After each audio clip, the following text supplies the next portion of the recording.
Hello guys, আজকের এই ভিডিওটির মাধ্যমে আপনাদেরকে LMC8.4 যে ক্যামেরাটি আছে সেই ক্যামেরার ভাব নিয়ে আসলাম। তো কারণ অনেকের ফোনে LMC8.4 ক্যামেরাটি সাপোর্ট পাচ্ছে না, সেই সমস্যার সমাধান নিয়ে চলে আসলাম। তো চলুন গাইস, ভিডিওটি শুরু করা যাক। তো প্রথম পাশে আপনারা প্লে স্টোরটি ওপেন করে নেবেন। তো এখান থেকে আমি প্লে স্টোরটি ওপেন করে নিলাম। তো প্লে স্টোরটি ওপেন করার পরে সার্চ অপশনে সার্চ করব, পিকনিক লিখে দিব, পিকনিক ক্যামেরা। তো আপনারা পিকনিক ক্যামেরা লিখবেন। তো সার্চ অপশনে সার্চ করার পর প্রথম যেই অ্যাপসটি আসবে, মানে এই যে প্রথম অ্যাপসটি, তো এই অ্যাপসটি আপনারা ইনস্টল করে নেবেন। ইনস্টল করার পর অ্যাপটি ওপেন করে নেবেন। তো এখান থেকে আমি অ্যাপটি ওপেন করে নিলাম। তো এরকম একটি ইন্টারফেস শো করবে। তো এখান থেকে ওকেতে ক্লিক করবেন। তো এখান থেকে দুইটি অপশন পেয়ে যাচ্ছেন। তো এখান থেকে ক্যামেরা এবং কি গ্যালারি পেয়ে যাচ্ছেন। তো এখান থেকে আমি সর্বপ্রথম আপনাদেরকে ক্যামেরাটা দেখাই।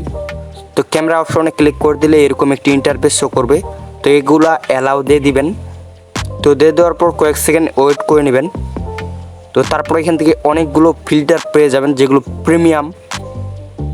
তো এখান থেকে যেটা আপনাদের ফিল্টার ভালো লাগে তো সেই ফিল্টারটি আপনারা ক্লিক করবেন। তো এখান থেকে অসংখ্য ফিল্টার পেয়ে যাচ্ছেন। তো এগুলো একবারে প্রিমিয়াম। যে ফিল্টারটি আপনাদেরকে ভালো লাগবে তো সেই ফিল্টারের উপরে ক্লিক করে দিবেন। তো তারপরে এখান থেকে ছবি তোলার জন্য এখানে ক্লিক করে দেবেন। তো ছবিটা কিন্তু তোলা হয়ে যাবে।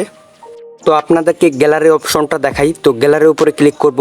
তো একটি অ্যাড শো করবে। তো অ্যাডটি আপনারা কয়েক সেকেন্ড ওয়েট করবেন। কয়েক সেকেন্ড ওয়েট করার পর এখান থেকে আপনারা ক্রস আইকনটাতে ক্লিক করে দেবেন। তো এখান থেকে আমি গ্যালারিতে ক্লিক করার পর এখান থেকে আমাদের গ্যালারির যেগুলো ফটো আছে তো সবগুলো ফটো শো করবে এখানে। তো এখান থেকে আপনারা যে ফটোটি এডিট করতে চাচ্ছেন তো সেই ফটোর উপরে ক্লিক করে দেবেন। তো এখান থেকে আমি যে ফটোটি এডিট করতে চাচ্ছি তো সেই ফটোর উপরে ক্লিক করে দিলাম। তো তারপরে এখান থেকে অনেকগুলো ফিল্টার পেয়ে যাচ্ছি। তো এখান থেকে আমরা যে ফিল্টারটি ভালো লাগবে তো সেই ফিল্টারের উপরে ক্লিক করে দিব। তো এখান থেকে আমাকে এই ফিল্টারটি ভালো লাগছে। তো এখান থেকে নিচ থেকে ডাউনলোড আইকনটাতে ক্লিক করে দিলেই ডাউনলোড হয়ে যাবে। তো এই ছিল আজকের ছোট্টখাট্টো ভিডিওটি কেমন হয়েছে অবশ্যই কমেন্টে জানিয়ে দিবেন।